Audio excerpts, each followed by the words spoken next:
think I need the moment now to catch my breath. Good afternoon. Thank you all for being here. I am so moved by that.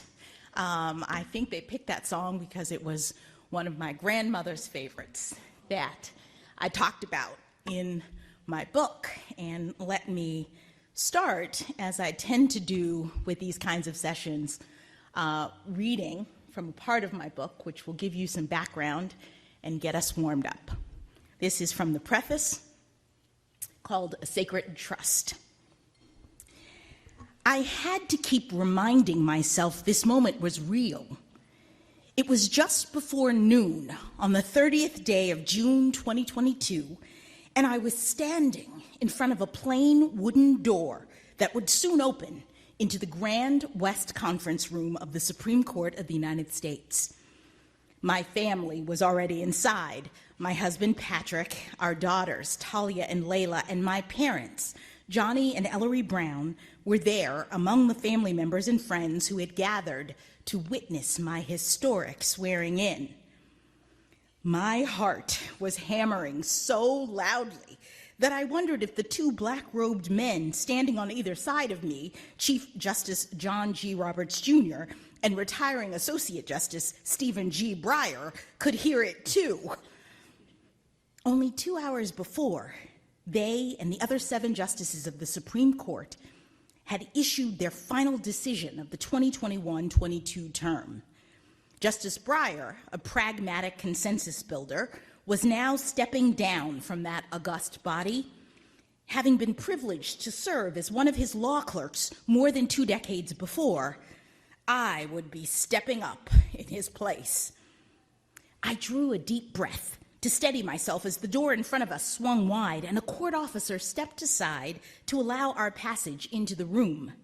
Suddenly blinded by bright lights, I took a moment to understand that the source was a bank of video cameras set up to record the ceremony.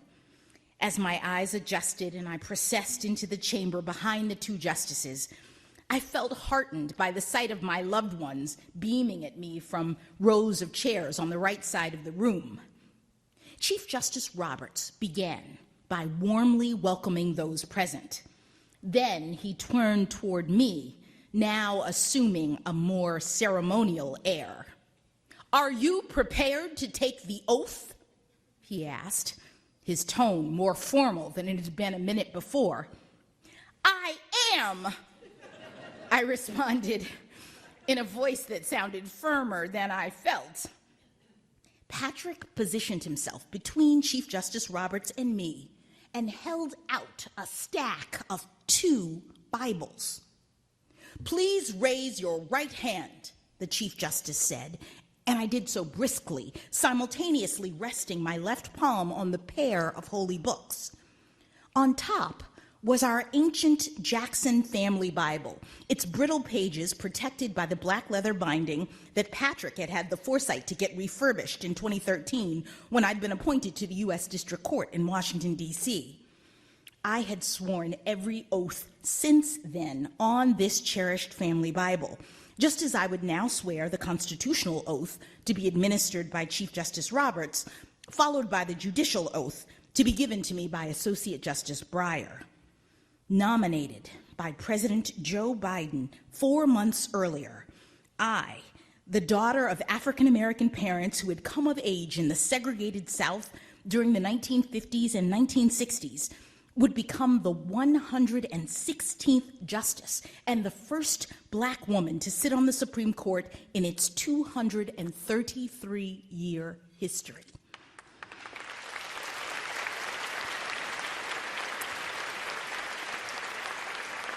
These details made the other sacred volume on which I would swear my historic oath doubly significant.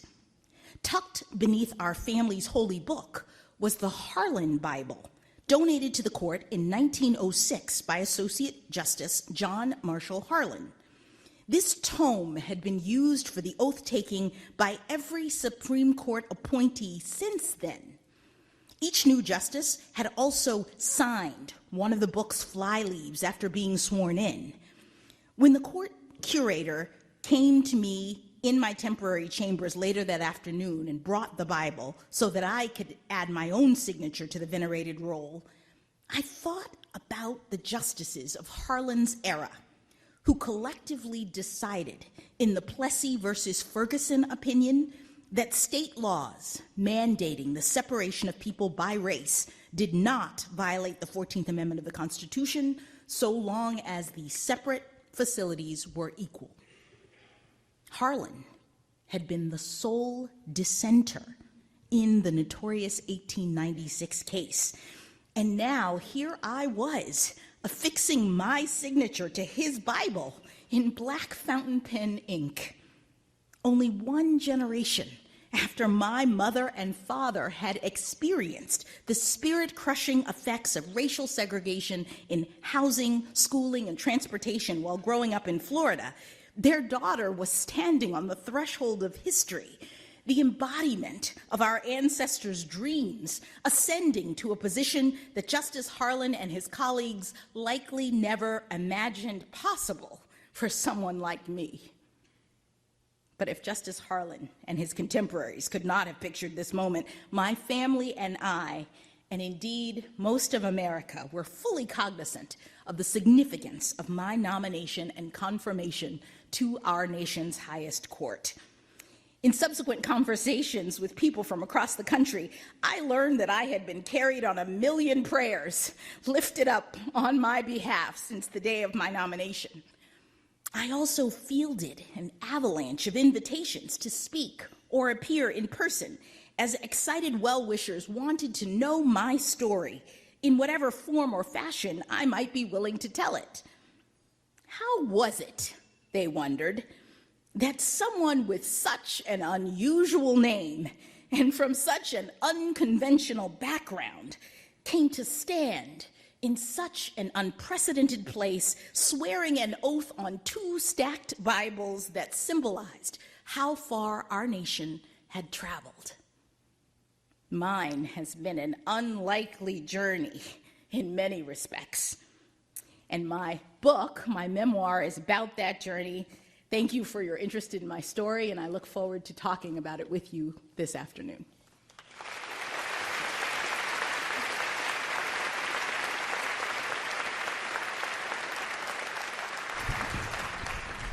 You're going to say? Yeah, I'm going to say.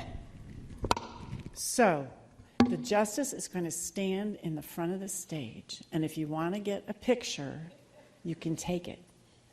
Shh. You can't line up or anything. Well, why don't we do this in sections, like the first group? I'll get off the stage, but you might be up so they can hear me. Turn the mic up. Thank you. Thank you. A wave to the nice people. Thank you. Then I'll wave over here. Thank you all. Get these together. Thank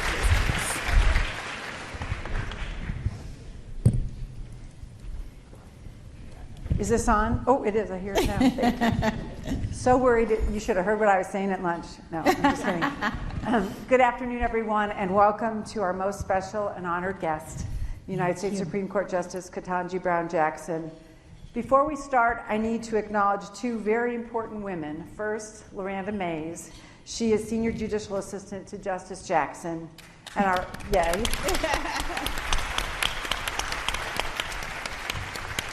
and our own Julie Armstrong, who tragically is unable to be with us today. This all looks like it was easy to do. Those 2 did more than anything, thanks to the Indy Bar staff too, but we really appreciate the special effort you made to bring this very special person to be with us today. So we'll begin our conversation and talk about the book, which really talks about Justice Jackson, which I know you want to hear about. And I'm so glad you're here. Oh, I'm delighted to be here. Thank you for having me.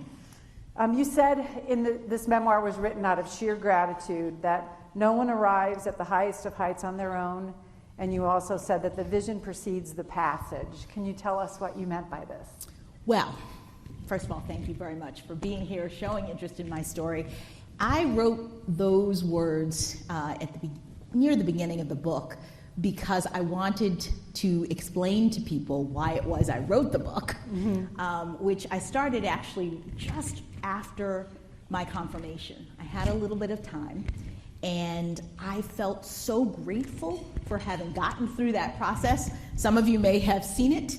It was pretty arduous, and I was very happy to have made it, and I wanted to pay tribute to the people and the circumstances that I thought were really most responsible for that success. And so the book goes back to my grandparents, my parents, my many, many mentors in terms of school and other activities, and just so many people who poured into me and made me feel ready for this particular honor.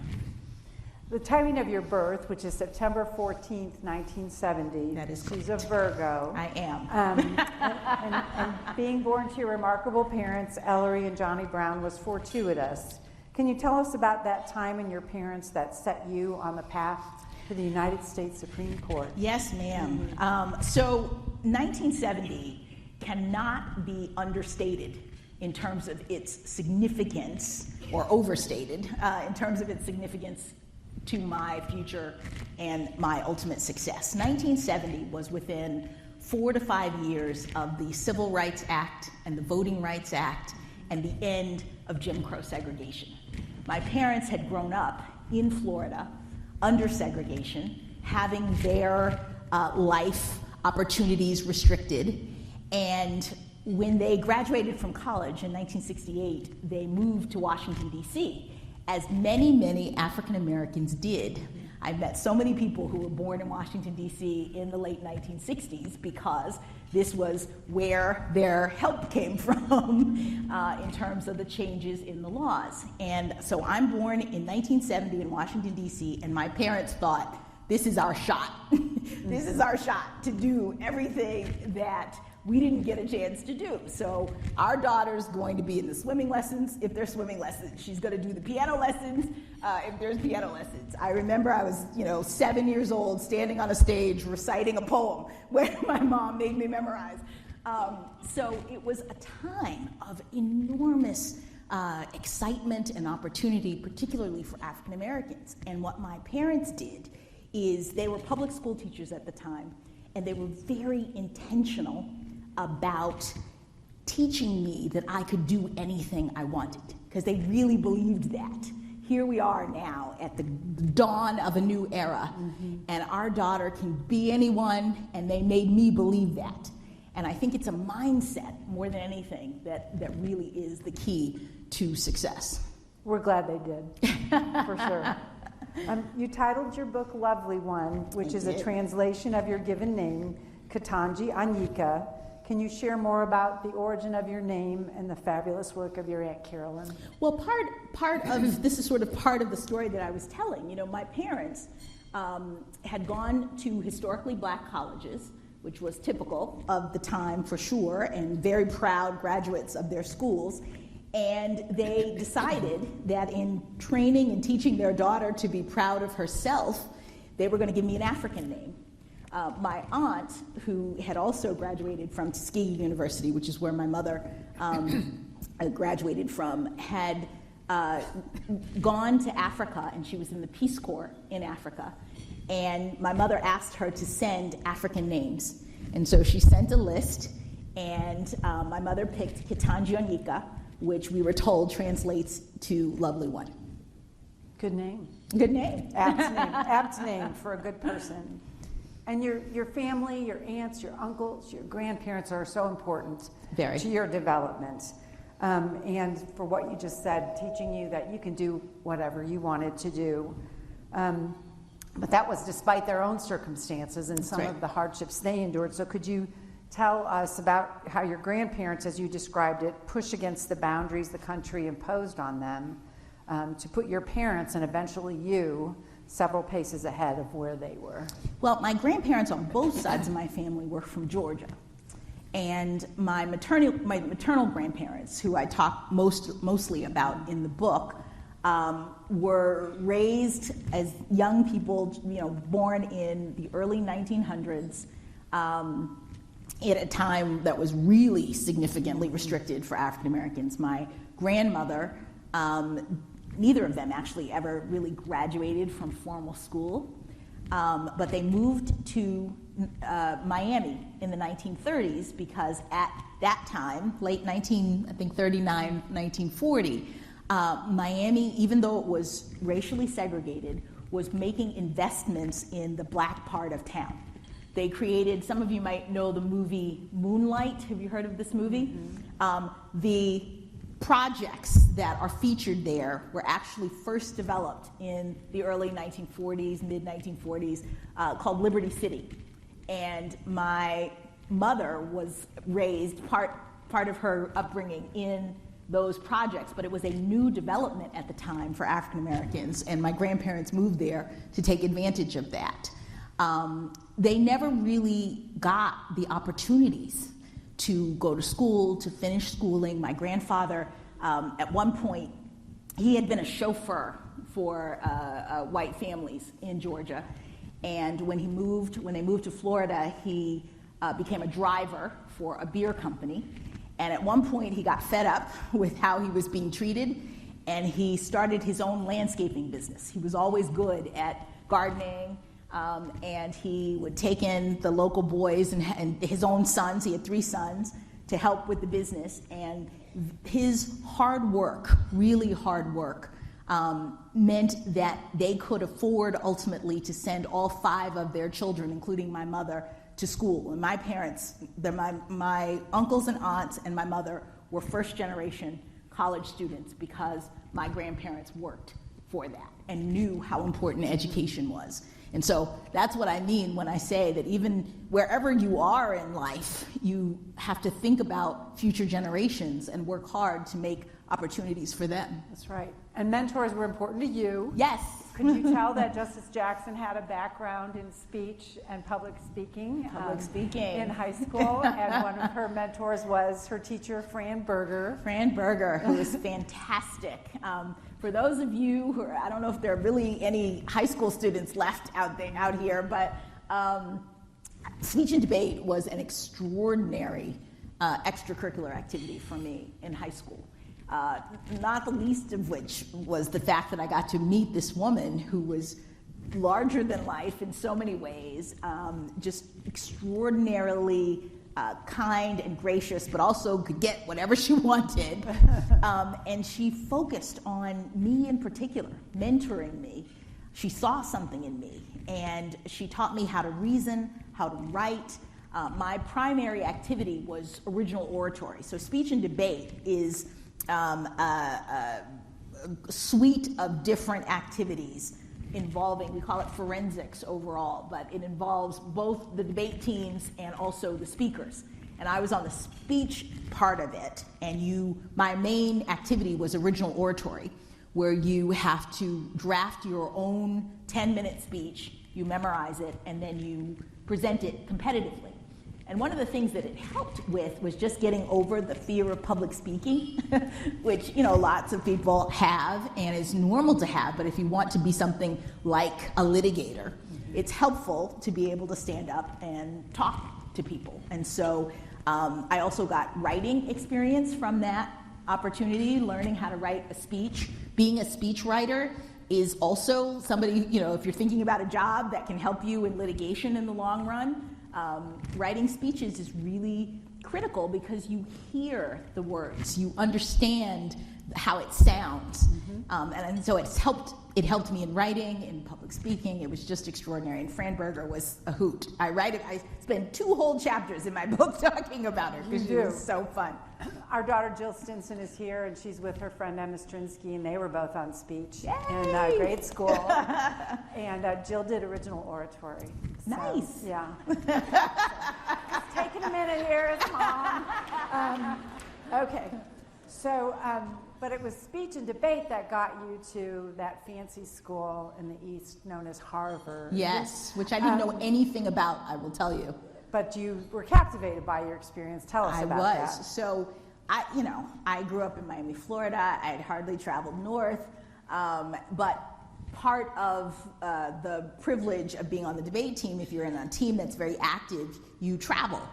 And we went my 10th, 11th, and 12th grade year to Harvard. We spent, I went to a big public high school in Miami, Florida, so we had to raise money all year for this trip.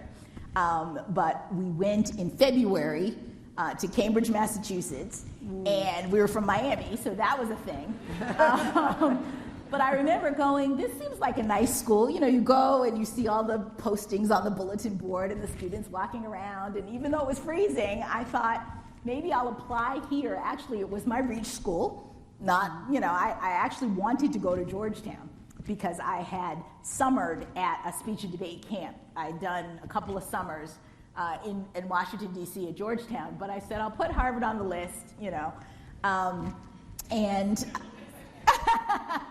I didn't know anything about it, really, but it seemed like a nice school, and I got in, and it was very excited. Should I tell my grandmother's story? Yes, tell your grandmother's story. So I mentioned that my grandmother, who never really had any formal schooling, but knew about HBCUs, historically black colleges. So I get into Harvard, and I go to tell her, because we're really close, to her house, and I say, Grandma, I just got into Harvard. I'm so excited. And she said, oh, Howard, baby, that is so wonderful. She said, that's just amazing. I said, well, Grandma, I know I'd said I wanted to go to school in Washington, D.C., but this is a school in Massachusetts. You know, it's a really good school. And she said, oh, well, I'm sure that Harvard is a perfectly good school, too.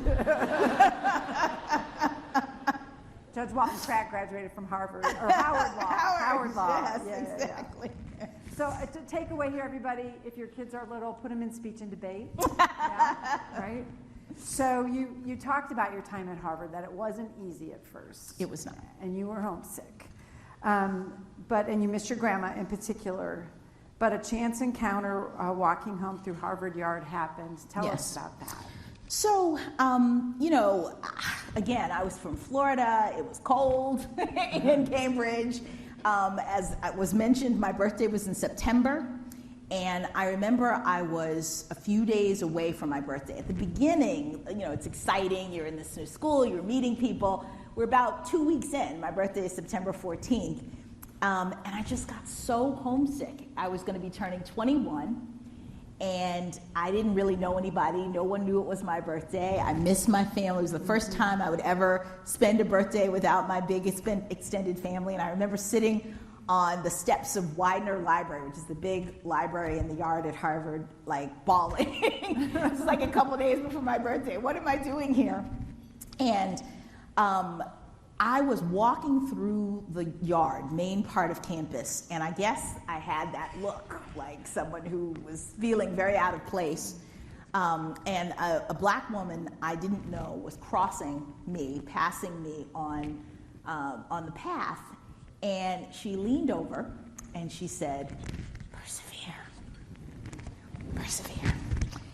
And I was like, whoa. And, you know, it didn't immediately click for me, but a couple days later was my birthday, and I got letters from my mom, and I got a letter from my aunt. My aunt, who named me, went on to become a missionary, and she traveled all over the world, and she wrote me a letter on my birthday that I still have, that she said something to the effect of, you know, God has sent angels to be all around you. So just remember that when you're on campus. And I thought, maybe that lady was an angel. And it helped. And then I started, you know, finding friends and getting a little bit more comfortable. But I do remember it was a real low point when I got that piece of advice. We're all very glad she whispered in your ear to persevere.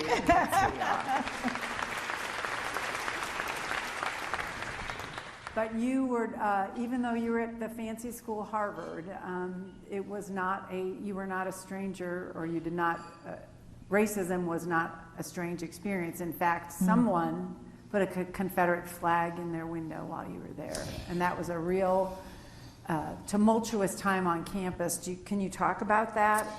Yes.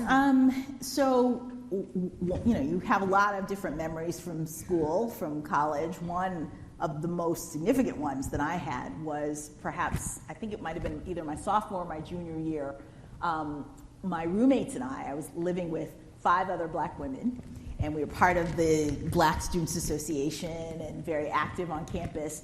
We're walking through the quad, which is where we lived, and one of the students had hung a big Confederate flag in his dorm window looking out over the yard, and to make sure that no one missed it, he put a light in it so that like 24 hours a day you could see this thing. And the Black Students Association was obviously very upset and kicked into gear, and we're making flyers, and we're trying to get the university appointments with the president, get them to do something about this. And it was a pretty difficult time for a lot of the black students who already felt a little bit out of place, but to come to a place and then be made to feel other in this way was tough. But I also noticed that we were taking a lot of time out of our studying and out of our work to address this situation. And so at one of our Black Students Association meetings, I brought up what at the time was one of my favorite quotes from Toni Morrison, who said, always remember that the very real function of racism is distraction, that it keeps you from doing your work. Someone says your head is not shaped correctly, and you spend the next 20 years trying to get scientists to prove that it is. Someone says you don't have a kingdom, and you hire people to prove that that's not the case.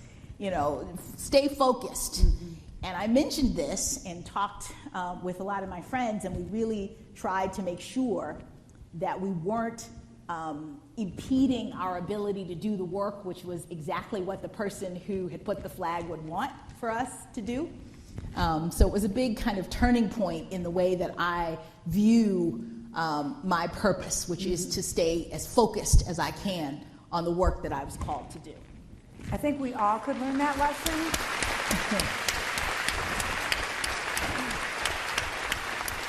Especially now, don't be distracted from the good work that we want to do and the oath that Judy reminded us that we took, and the people we're here to serve. Because there's a lot of distracting things going on, but we're just going to keep it going, right? Okay. So let's talk about adulthood, your career and your family. Wait. Gotta go. It was at Harvard that you met your now husband. Yes, my now husband. The wonderful Patrick Jackson. Can you tell us how your paths crossed and you continued to align in college? And yes. Will you also share the Hallmark movie of how you each thought the other only wanted to be friends? Yes. Yeah. Well, so let me say, for those of you who aren't aware, Patrick is, I would say, a Boston Brahmin. Do you know that phrase?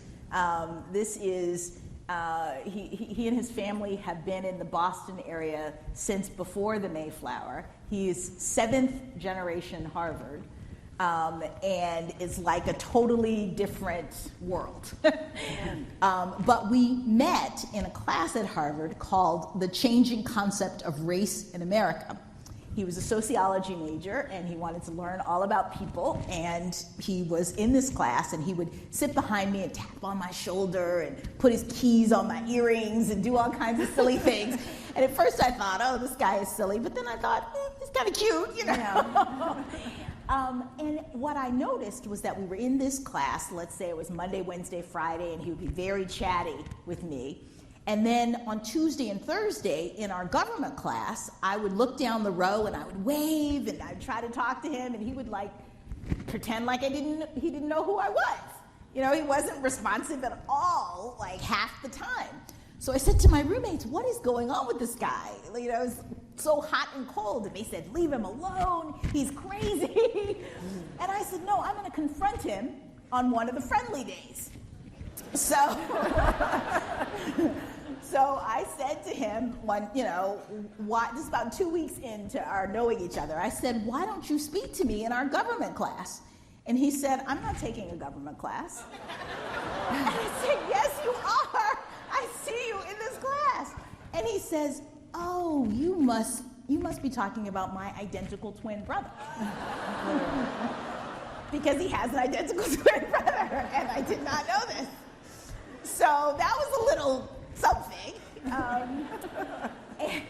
And that was in the fall of my sophomore year, his junior year. And so we became friends, not romantic friends, just friends. He started dating this other woman, whatever. But I did kind of secretly like him because he was really cute. By the end of the year, his girlfriend had broken up, and he was hanging out a lot with us. And he invited me to come to his family. Now remember, he's from Boston and we're in Cambridge, so not very far. His family has a vacation home on the Cape. And this is like the last day of my sophomore year, and I'm done with exams, and I'm packing up my room, and he says, do you want to come with me to see this house that I've been talking about? Great. Now I'm thinking, are we on a date? I don't know if we're on a date. I'd never really dated anyone, so it was hard to say, but he never tried anything. Mm-hmm. We go to this house. The house is boarded up because they don't open it up until the spring. He just wanted me to see it, but he doesn't try to hold my hand. He doesn't try to do anything. So by a couple of hours in, I'm starting to get really annoyed now, because I'm like, okay, this guy obviously doesn't like me. We're by ourselves, nothing's happening.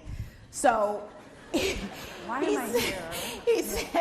He says, so my parents live in Dedham, and why don't we go to their house, to my house, and I'll cook dinner for you, and then I'll take you back to the dorm. And I'm like, whatever, because I'm really upset. So we go, and he makes dinner, and he's like, okay, so do you want to see a movie? We still have some time, before I take you back. I'm like, fine. We're sitting on the couch in their den, and he does one of these. Classic. And I say, no! And I jump up, because at this point now, I had convinced myself that we did not like each other, that he didn't like me, and I didn't want to, have the problem. And he said, what's wrong? And I said, I just don't want to be hurt.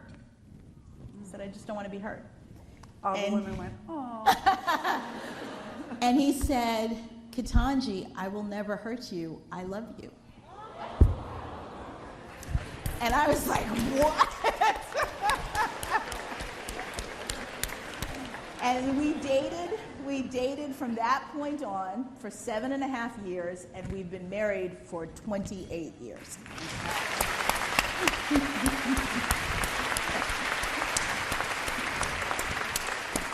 Single young men in the room, remember that line. I will never hurt you, and I love you. Okay. All right. Well, let's turn to your career. Yes. And your roles in the legal system. So start with your time as a law clerk. You've served as a district law clerk, a circuit law clerk, and a Supreme Court law clerk. Can you share the highlights of those experiences and tell them, and especially our law student people here, what's the value of a clerkship? Oh my goodness, the clerkship is just extraordinary. So first of all, I had great good fortune of clerking at each level of the federal system, and they're all very different. And I felt very privileged to be able to see how a judge operates, especially if you were thinking about litigation as your long-term career goal. There really is nothing like seeing a case from the perspective of the judge. And if you think about what you do as a litigator, your job is to persuade the judge to rule in favor of your client. And so having a chance to work with a judge, seeing things from their perspective, reading all the briefs that come in, seeing people day after day in court. There's a point at which, at least for me, it was like, oh, I'm so much better than that person. You build your own self-confidence by engaging with the lawyers who appear before your judge. And so I always attempt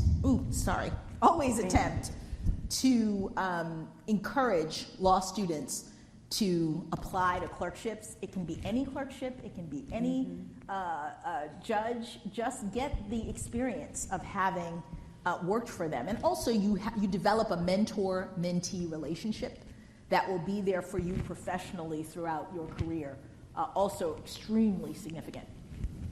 So another experience you had in your career is that you're the only, I believe, United States Supreme Court Justice who ever worked as a public defender. That is true.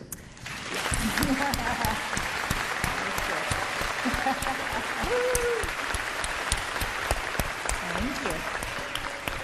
So can you tell us about that work, and then also your work on the Sentencing Commission and how that sort of informs your judging today or your judging in the past? Well, it certainly informed my judging as a district judge, which was an enormously wonderful opportunity to be a district judge. I think one of the stories that I often tell is how being a public defender and interacting with my clients made me a better district judge. The sort of particular thing that I noticed, I was an appellate defender, which meant that all of my clients had been convicted, and I was assigned to work with them to draft their briefs on appeal and try to argue their cases. I was in the District of Columbia, so I had my own caseload arguing in the DC Circuit on behalf of criminal defendants who had been convicted. And one of the things that you do in this position is you go and you talk to your client and you say, okay, can you help me? You know, they're all in jail and you're calling them. Can you help me figure out what happened at your trial that you think might have been a problem that I can look into as a basis for appeal? And very few of them really understood what had happened. I mean, they had gone through the most consequential time and thing that they've ever done in their entire lives, and they were not able to really understand the trial process and what had happened. And I think that experience stayed with me as a judge because I decided very early on that I was going to focus on communicating with the defendants who came before me in the courtroom. That, they might not agree with what ultimately happened to them if I sentenced them or whatever, but they weren't going to be confused about the process. And so I would script out my sentencings, and I had steps, and I would say, Mr. So-and-so, this is a sentencing, this is what's going to happen, here are the steps, do you have any questions? I can answer them, because I felt that it was so important to treat the people who came before me with respect, because it was crucial for their rehabilitation. My clients weren't rehabilitating because they were too upset at being mistreated in the process. And so what I said is, I want these people to reform. I want them to come out of prison and not do this anymore.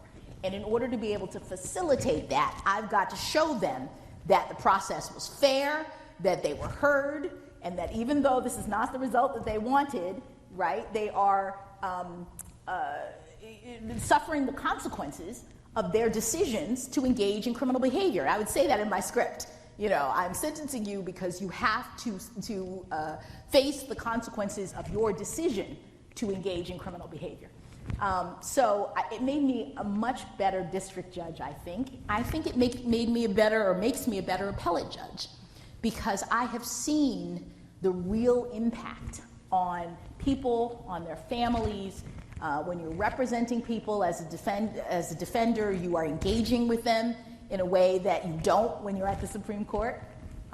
So it was enormously impactful for me to be a defender. Our Chief Justice has a phrase, Loretta Rush. She says, "The hot breath of humanity," right? That you have to be able to feel the hot breath of humanity, and I think those roles did for Absolutely. you. But there was important, impactful work at the Sentencing Commission that Yes. was accomplished when you were there, that cured some very serious inequities in sentencing law that really had a racial impact. Yes. Can you share that with our group? So many people are familiar with the 100-to-1 crack powder sentencing disparity that used to exist. This is the legislature deciding that this is Congress deciding to set mandatory minimums at varying levels depending upon the kind of drug that you were convicted of. And when they initially set up these mandatory minimums, you would get the same amount of time in jail for 100 times more powder than for crack. So you could have an ounce of crack and get 5 years, and you'd have to have 100 grams or whatever, I can't remember, of powder. And what was doing was the commission did a lot of research into this. Because crack cocaine was more prevalent in African American communities, it was resulting in a dramatic inequity in terms of sentences, mandatory minimum sentences for people in the African American communities, getting much, much longer sentences. And so the commission did a lot of research, and Congress eventually changed the ratios, not 1-to-1, which is what the defenders pushed for and many judges pushed for, but they changed it dramatically to make it better during my time, right before I came onto the commission. And then the commission had to decide whether we were going to make those changes retroactive in the guidelines, which was our bailiwick. And it was a pretty dramatic time, but we all decided unanimously. The Sentencing Commission is a 7-member, bipartisan, by statute board. And it was a pretty big deal to get all 7 members of the Sentencing Commission to agree to retroactively reduce the sentences for people who had been sentenced under this really draconian, inequitable mandatory minimum sentencing system. And so I was very proud of the work that we did. I gave a very impassioned speech about it. You should watch it on YouTube. I think you actually clapped like this when it passed. It's really but it was great. Yeah, it was great.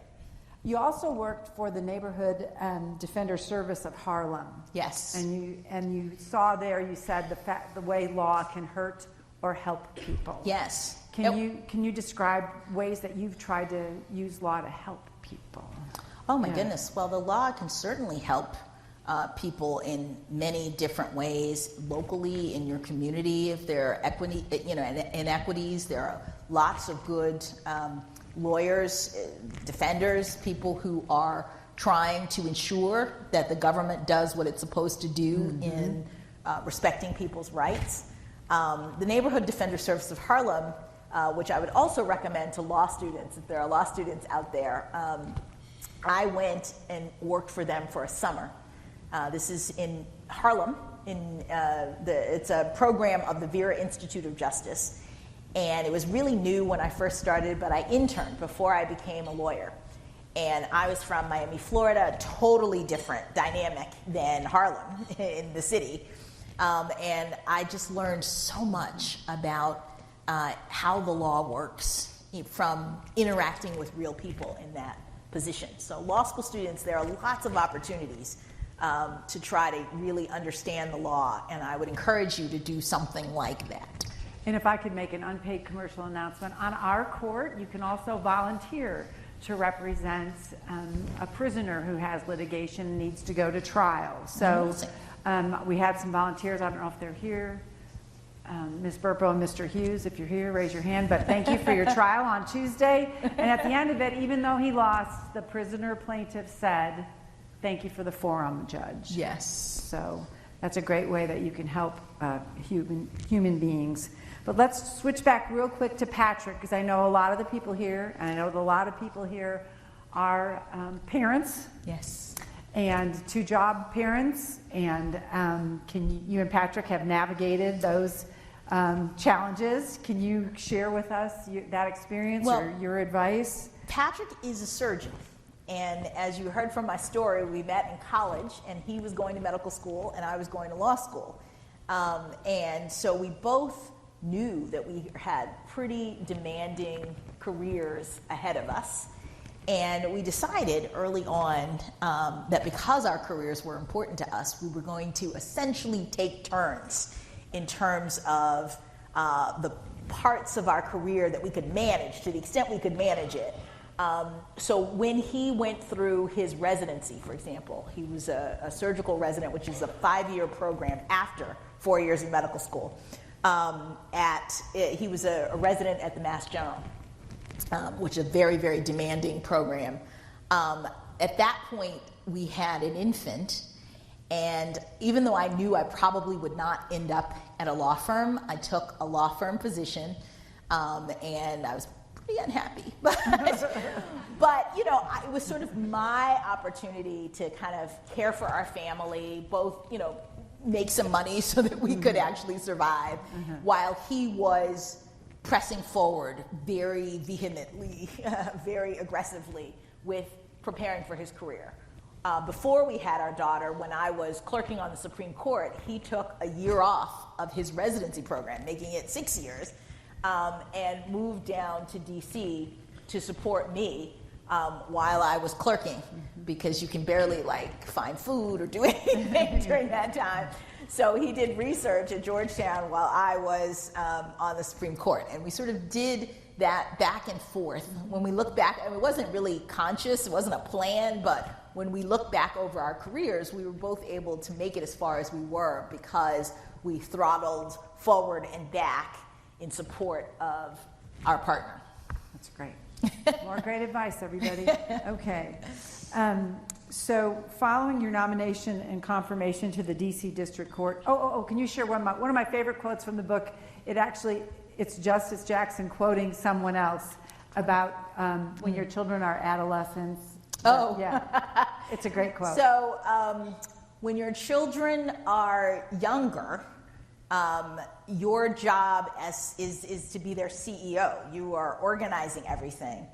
And as they age, if you're lucky, they will fire you as a CEO and hire you back as a consultant. That's what you want. That is really true. I love that quote, and I've shared it with people. It's very important. Okay, so let's talk about your nomination and confirmation to the DC District Court. And you said there it takes a village to raise a judge. Yes. I once said it takes a metropolitan area to raise 2 children. Thank you for all the people in my village who are here and helped us with the girls. But you've talked about friends and family members who've been essential parts of your village, but it gave special credit to Justice Breyer. Can you share that relationship with us? Oh, it's just extraordinary. I mean, he's an extraordinary human being.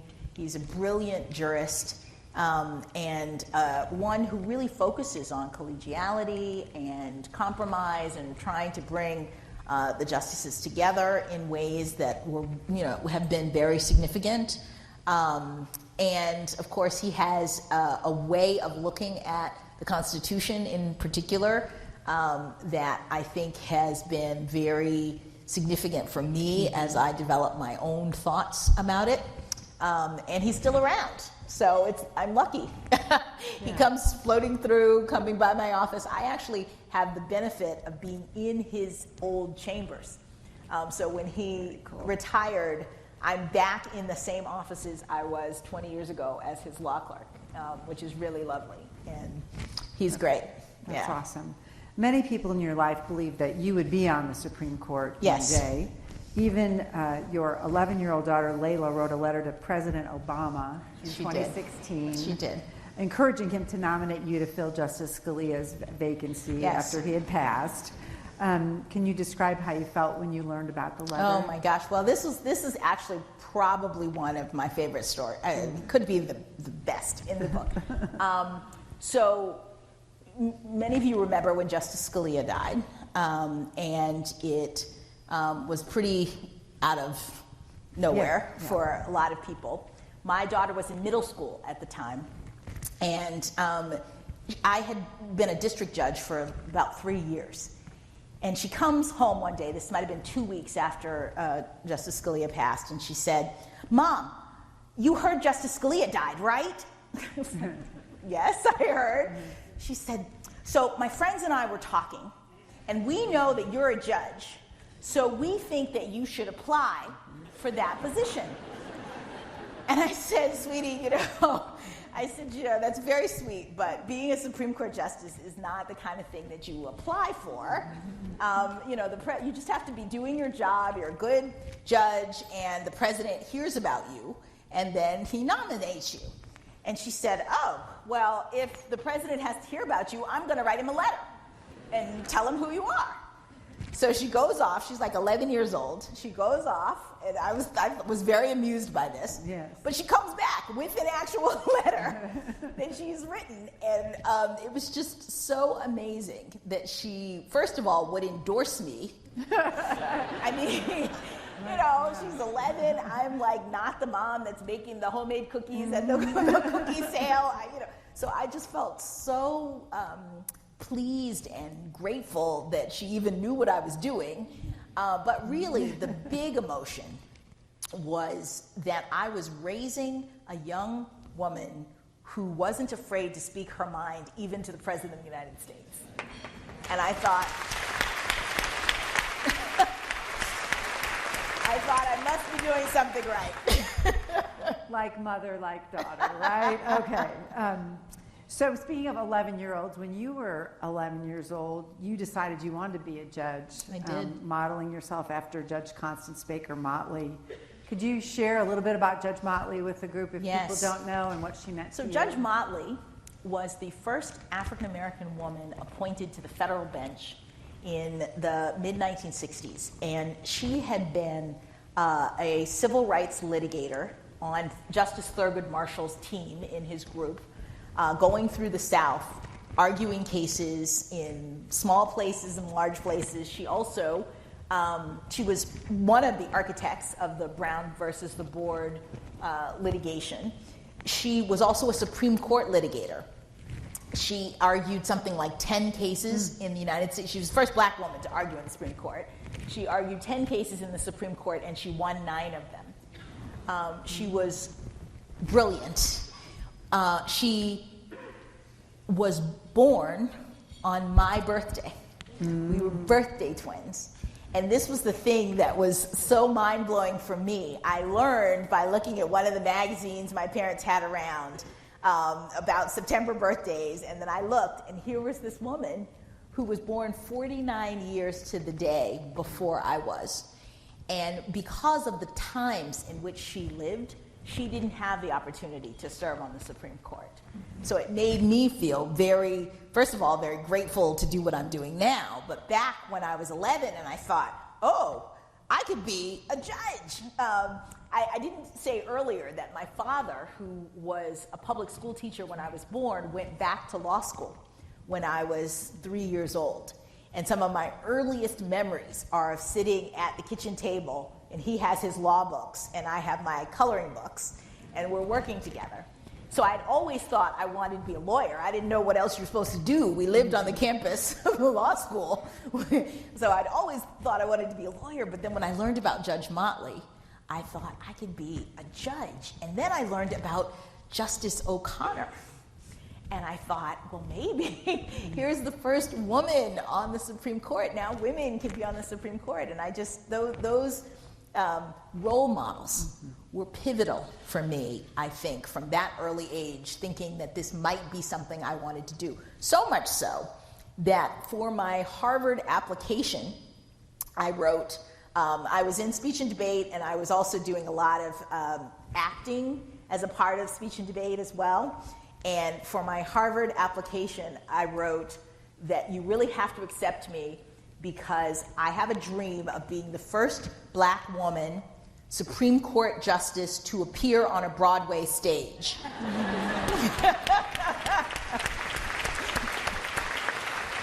And didn't you? I did. I was. Tell them about Broadway. So I got to be a Supreme Court justice, and then the producers of this show, Anne Juliet, which was on Broadway at the time, read about this in the book and called me and said, hey, we can make it happen. And I was like, okay. And it was great. I did a one-night only performance, and it was really super fun. Well, she's also a singer, and if you listen to the book, she's speaking it, but there are times when she sings. I do sing. Not like those beautiful Not like ladies, the Big though. Sisters. Oh my gosh.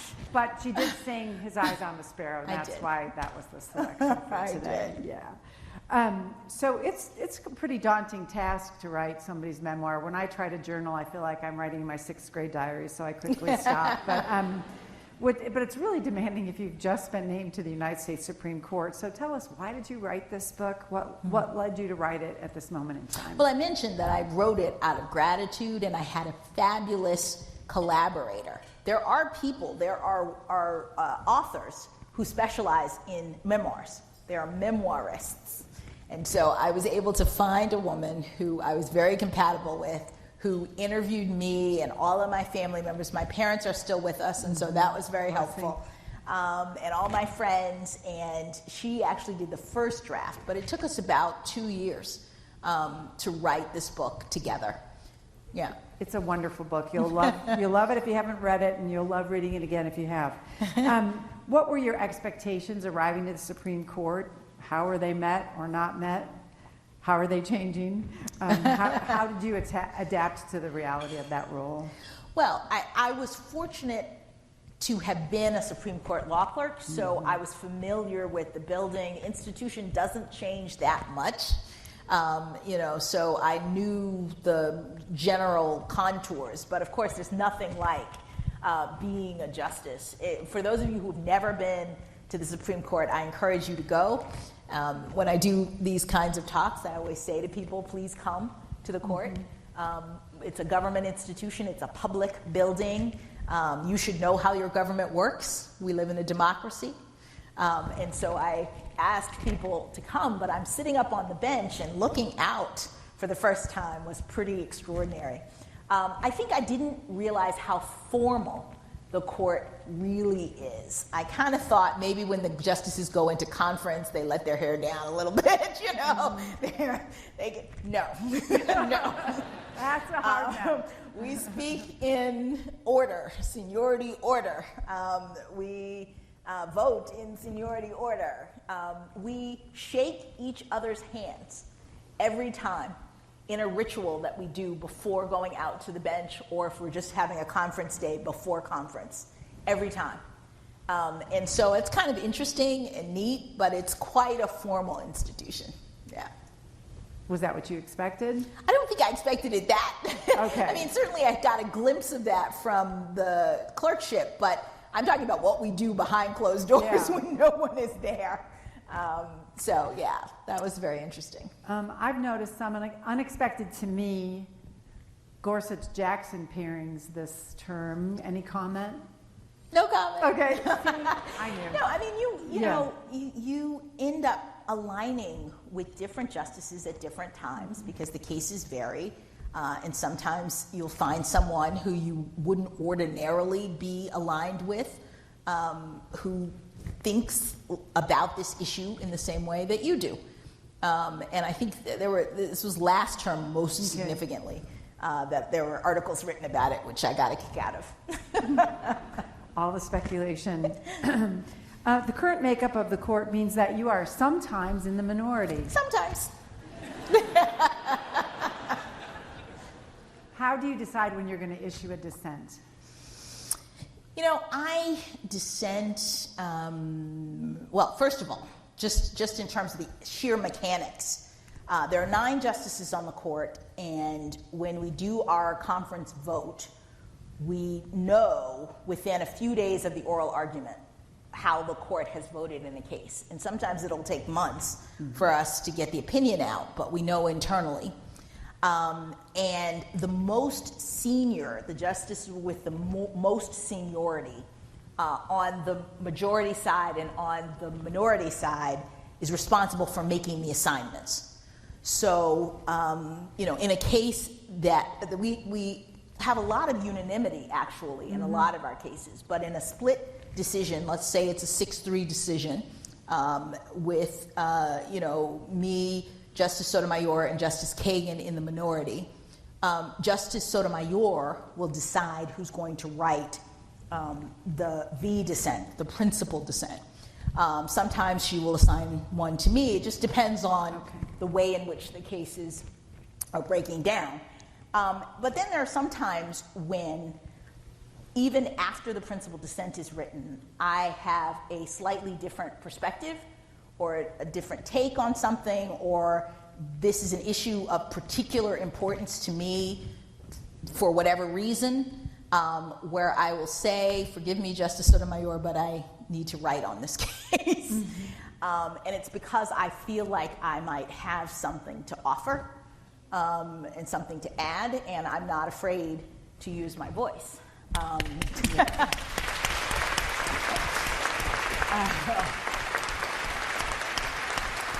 So, it really depends on the issue and the circumstances. Yeah. Now, I know when you do issue a dissent, the opinions are circulated before they're issued. Yes. So sometimes the majority writer can address the dissent. Yes. In the majority opinion. And as I've said to people, sometimes it isn't the what you're saying, it's the how. Does that ever hurt your feelings, more the how than the what? I have a very thick skin. Yes, you do. I do. I mean, maybe that's part of the blessing. We go all the way back to the beginning, talking about what your parents gave to you. Yeah. My parents gave to me a sense of my own ability to write and to speak out and to say what I have to say and to not be really offended by other people saying what they have to say. So I actually don't get my feelings hurt. What I do is I try to respond as effectively as I can in my writings. Okay, can we do a lightning round? Sure. All right. What advice would you give your younger self? Oh, network.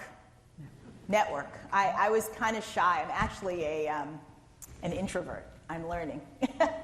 But I wish that I had taken more advantage of talking with older people, mentors, people in the fields going through my career. What book are you reading right now? I think you just mentioned it. But yes, I'm reading a book called Quiet by Susan Cain about the power of introversion, about the power of introverts. I'm very, very excited by it. Oh, snaps for the book. What's your favorite song? What is my favorite song? Oh, probably to Cheryl Lynn's "To Be Real." It's a good song. Oh yeah, it's a great song. We're going to play that at a bar association function now in your honor. It'll be our theme song. To Be Real. What keeps you up at night? I would say the state of our democracy.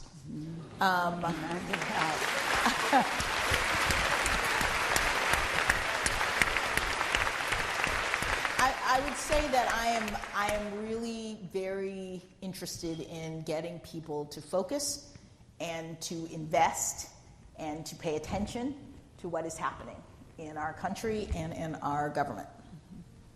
Who's your favorite United States District Judge? Oh! No comment. Sorry. What's your favorite food? My favorite food? I don't know. What is my fried chicken? Probably. Okay. Fried chicken. Okay. Let's give it up for fried chicken, everybody. All right. We'll serve that when we play To Be Real. And are you watching any TV right now? And if so, what? Not right now, but only because my favorite show is not on right now. Which is? Survivor. Survivor. Of course. I love Survivor. All right, well, we're at time, ladies and gentlemen. I just want to give you some advice, which is this. Join a committee. If somebody asks you to join a committee, say yes, because you might meet a really special friend. That's how we met.